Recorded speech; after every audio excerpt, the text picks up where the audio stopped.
Hey everyone, welcome to a new episode with your host Chad. So I'm still traveling around and I want to dive into my memories with Bali. So Bali is one of those countries which is stuck in my head and there's different reasons that I want to explain. I always thought Bali is like Mallorca where people just go to party crazily and waste themselves. No, Bali is definitely much more than that. So first of all, Bali has the nicest people I've come across in any country, and the service sector is very friendly. I have never seen a country where people are smiling as much as they do in Bali, and they are very polite. They're not loud. They don't get so angry like in some other countries, even if they service you. I've seen circumstances in some other countries where people would be quite harsh. But I've barely encountered this there. And well, Bali is a big island and the city is very big. So there's a lot of traffic and congestion. That's a problem, yes. But the city also has to offer a lot. So if you stay close to the airport areas, then you can go to a coast where you can get some surfing waves. Then if you go a little further away from the airport, you get beaches where you can swim because it's more silent waters. And if you go much more away from the airport towards Ubud, the area, it's super nice. It's like 1.5 hours from the airport approximately, but it's where the nature of Bali starts and where you can go further in the outback, I'd say, to the jungle or to the rainforest, and where also some volcanoes are, and the climate is more relaxed in the city. You will have 33, 35 degrees, but when you go to Bali's Ubud area, it will be 20 or 22 and it will drop at night. So it's a completely different climate zone. And what's great about my experience is that I had the chance to attend the Ogo Ogo festival. For the ones that are following me on Instagram, I've posted a lot also on YouTube, and yeah, check out some of the videos. My Instagram username is currently chads chads dot cc for contemplation culture, and my links are also there. And have a look at it. Ogo Ogo is a festival where the people of Bali celebrate for one day to gather the bad spirits on the island and then to chase them away. This is like simply sad. This is my simple understanding. So there will be some statues that are created by paper and other materials, and they're painted and they look super real. Look at the videos, they look super real and they look horrifying. And they have like monsters. They have like disformed mans, females. Some look like witches, and some look like um, dragon monsters. And like kids are participating in this, adults are participating in this.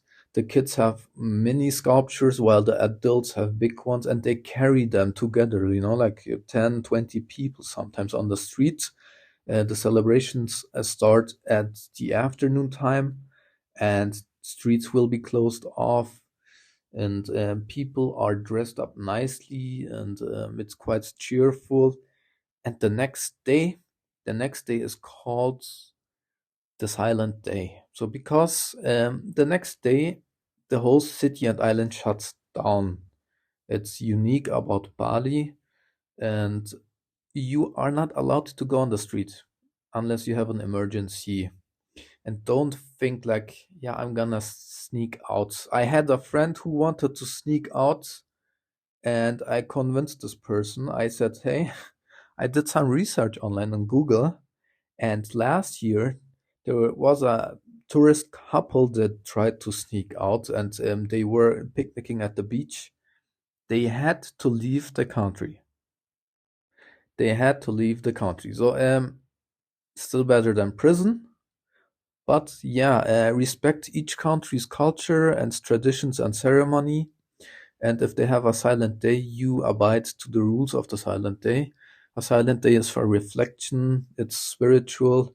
You don't turn on lights. You're not supposed to turn out lights. I mean, if you do it and no one sees you in the house, okay, that's your thing. And you're supposed to be silent. And Ogo Ogo flows into the silent day basically, and the Ogo Ogo highlights are at night. There's a big official ceremony by the local government, let's say, and then there's a big start, and then they have different plays that they prepared before, and it's just amazing. There were so many tourists. It was such a big, exhausting crowd. If you look at some of the scenes, you will see there was people right and left and front and behind and everywhere, and it was a once in a lifetime experience because I wouldn't want to do that again because it was so exhausting. But yeah, if you're in the crowds, you can watch for 1 or 2 hours the show. It was definitely a long show with at least 5 to 10 different sculptures that were also being displayed, and like some were shaking that roughly that the arms fell off or the head went down. So um, yeah, just crazy scenes, just crazy scenes. I mean, all of us have seen New Year celebrations with fireworks. Yeah, fireworks are quite mainstream, man. You really have to experience and look at Ogo Ogo. And I'm so thankful that I had the chance to do this, and I really wish and hope everyone will get a chance in their lifetime. If you have questions, ping me always on YouTube, on Spotify, use Instagram, wherever. And I can try to get you in touch with my local friends also. I know some people in some countries due to the travel. Always happy to help you out if you leave a good impression. And yeah, that's that. But let's also continue about other things there in Bali. If you go to some of the forests or even in Ubud in the city, you will see monkeys. And that's very amazing. Coming from Central Europe, I've never seen monkeys just like walking around randomly. But in Bali or other Asian countries, you will have the chance for it. It's quite enjoyable. Be careful, they might try to steal some shiny stuff like glasses or your bracelets. Don't look them too much into their eyes, it might irritate them. There's also some signs that warn you of that. One great place is Monkey's Ubud, is Bali's monkey forest in Ubud, and because it's a nice park with a temple and it's touristy, but you also have the safety of the guards. And I mean, those are small monkeys, they're not gonna do something to you, but it's more guided. Then another thing why I remember Bali as such a memorable place is even the people that you meet outside of restaurants or elsewhere outside the service industry, they speak English usually good, and they are eager to meet international people. They like hanging out with them. They like spending time with them. So I made quite good friends there. And also, if you like motorbikes, Bali is your place. You can just rent it out, quite affordable. I don't remember the prices, but I think for $10 you will definitely find something per day, and you can just roam around. Like go anywhere you want and look at the city, look at the coastal regions. The island is not as small as you might think, So I think if you wanted to trip the whole island around once by a car or bike, it would take you 8 or 10 hours or even more. Yeah, I don't think you can do it under 10 or 12 even. I've never asked someone if they did it, but yeah, the island has at least two volcanoes. So imagine it's not that small. Well, another thing we all love, food. So Balinese cuisine is quite nice. I like it because they bring some veggies, they bring some fish sometimes and rice and that stuff I really like. It's very healthy, a little spicy. It's not extreme spiciness. I think you could have it if you're looking for it. And I was always fond of that. One surprising thing was, I mean, in Asia, they don't have traditional breakfasts like we do in Europe. So, unless you go to a European restaurant or something specialized for tourists, you will not find much with bread. And yeah, so breakfast can be including rice in Bali and Asia. What you should do is, in my opinion, there's a lot of people that also take time to reflect, chill, relax. Some do yoga or meditation. I didn't do it, but I was still very inspired and I felt the calm when I stayed in Ubud for a couple of days. You should also do it. It's a nice break because the city can be quite crazy. You can go out to different clubs or bars. It's fun.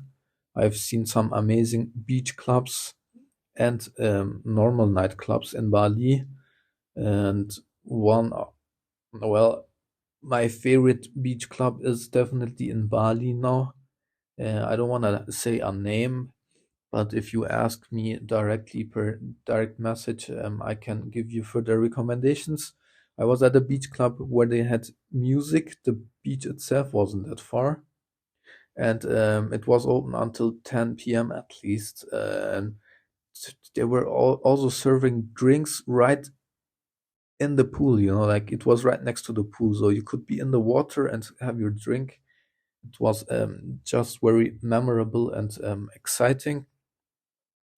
And yeah, and yeah, while speaking about spirituality and calm, also, one thing that I just remembered is, most of the houses in Bali, they have a small temple or shrine. It's like each family house has their own unique corner where they like honor the gods, basically. And I also find this very inspiring, that it has such an important value still, given that many societies become more and more distant from, I call it, meaning or spirituality in life. That societies are becoming super rational, super logical. Um, yeah, I'm a person who would like to believe in spirituality and purpose and meaning of life because it makes me happy. So if m- some other things make you happy, yeah, also go for it. But Bali's energy is definitely something to experience. So yeah, like there's many things to do in Bali. I did a lot, but I didn't do all of it. There's many different beach sites. There's some white sandy beaches, and there's some beaches with black sand in those volcanic areas. I haven't seen the black ones, and but yeah, like you should definitely explore. Take a minimum of 1 week and ideally two, because the weather might hit you at first if you're not used to 33 degrees Celsius. And other than that, yeah, I hope you tune in next time. Keep following and have a great day. Thank you and bye bye.